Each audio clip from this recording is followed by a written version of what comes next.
রাজনীতি বন্ধ সমাধান নেই, মাথা কেটে মাথা ব্যথার সমাধান হবে না। তবে বুয়েট যদি মনে করে তাদের সেখানে ছাত্র রাজনীতি তারা নিষিদ্ধ করবে, সে ব্যাপারে সরকারের কোনো আপত্তি নেই।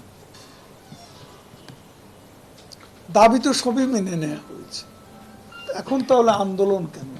এটা তো একটা প্রশ্ন জাগতে পারে। সেজন্য আমি যারা আন্দোলনরত শিক্ষার্থীরা আছেন বা বিভিন্ন সংগঠন আছে, আমি সবার কাছে অনুরোধ করব, যেহেতু সরকার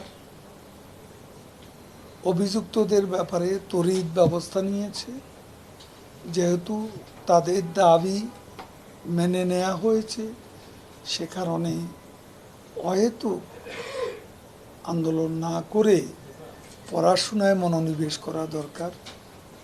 তাদের ক্যাম্পাসে নিজেদের লেখাপড়ায় মনোনিবেশ করা উচিত। আজকে আবরারের সঙ্গে আজ যে কজন এ ঘটনায় জড়িত, আজ আর কাল তাদেরও তো আমার মতে তো মৃত্যুদণ্ডই হওয়া উচিত। আদালত কি করবে জানি না। আর মৃত্যুদণ্ড হওয়া মানে কয়টা ব্রিলিয়েন্ট ছেলে বাংলাদেশের ভবিষ্যতের আমাদের মেধাবী কয়টা সন্তান চলে গেল, হারিয়ে গেল, দেশ তো ক্ষতিগ্রস্ত হলো। শুধু আবরারের জন্য নয়, যারা এই অপকর্মটি করেছে তাদের জন্য, তারাও তো মেধাবী